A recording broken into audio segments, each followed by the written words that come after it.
Wake up to win, my epic morning routine journey, motivational story. Chapter 1, The Turning Point. For years, mornings were my enemy. My alarm clock was a recurring disappointment, a signal that another day was beginning, usually with me scrambling to catch up. I envied stories of successful people who embraced sunrise rituals. But mine never stuck. Snooze buttons, rushed showers, skipped breakfasts.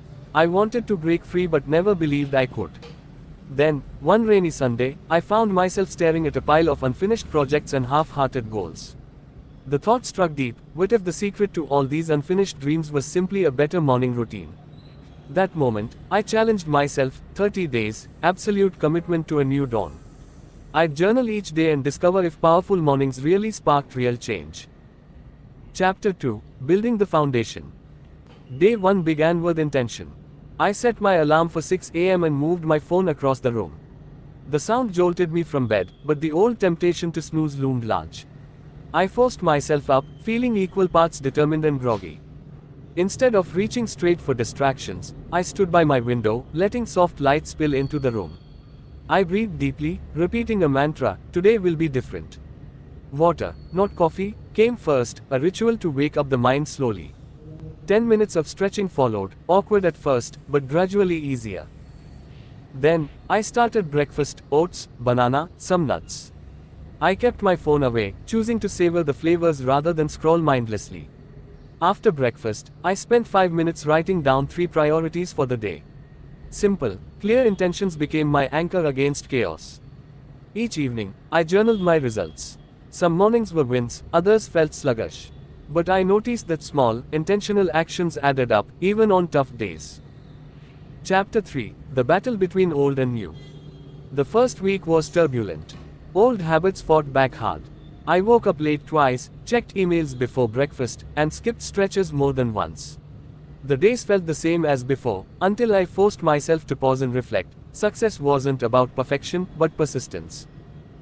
On day 7, I stumbled upon a realization. Progress was about showing up, even if momentum was slow. I wrote in my journal, one good habit a day is enough for now. With this shift, my morning stopped feeling like a checklist and instead became a series of small wins. Failure wasn't the end, it was a teacher. Each slip urged me to adjust, not quit. If I forgot to stretch, I'd do twice as much the next day. If breakfast was rushed, I'd plan something special for tomorrow. My morning routine became flexible, a living system designed for real life. Chapter 4, Small Wins, Ripple Effects. As I hit week 2, the rhythm set in. Water, stretch, breakfast, plan. I felt my energy rise through the day. Work sessions flowed better, my focus sharpened during meetings, and emails were answered with clarity and purpose. I started to experiment, sometimes switching journaling for music or meditation, sometimes moving morning exercise outside. I noticed when I prioritized creative time, like writing or sketching, my mood lifted for hours afterward. Small, positive choices early in the day made the rest of each day manageable, even joyful.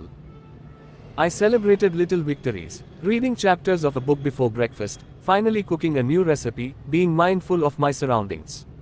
A single positive action, like pausing to appreciate a sunbeam, seemed to flood my mind with gratitude and optimism.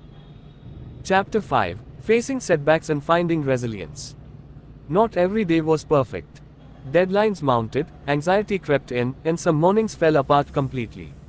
I caught myself doom scrolling on my phone or skipping movement to get to work faster.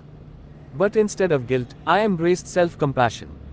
I created reset rituals, simple pivots to get my routine back, even if the day started off track. A brisk walk, a few minutes of deliberate breathing, or music that matched my energy could turn stress into focus. This flexibility made my routine sustainable, no longer rigid, but always reliable. On particularly rough days, I journaled on my struggles, reframing setbacks as opportunities to learn. I realized the secret was not in executing a perfect morning, but in trusting myself to restart again and again. Chapter 6, Personalizing the Power Hour. Week 3 brought even deeper experimentation. I tracked which breakfast foods made me energized, which stretches primed my brain, and which books fueled my ambition. I honed my routine to fit my personality, not what others recommended, but what made me feel strong. Sometimes it meant dancing while making breakfast, or simply being quiet and contemplative with tea beside my journal. The routine was mine, evolving with me. I noticed my productivity extended beyond work. My relationships grew stronger, I felt more creative, and even my evenings became calmer and more purpose driven. Chapter 7, Transformation and Lasting Change. By the end of the month, my morning routine wasn't just a series of tasks, it was the backbone of my day. I looked forward to waking up, confident that each sunrise offered a chance to choose progress. Even on days that started poorly, my rituals helped me refocus and salvage my hours. Friends and family began noticing the change. "You seem happier," they'd say. I agreed, and I knew it had everything to do with the behind-the-scenes effort each morning.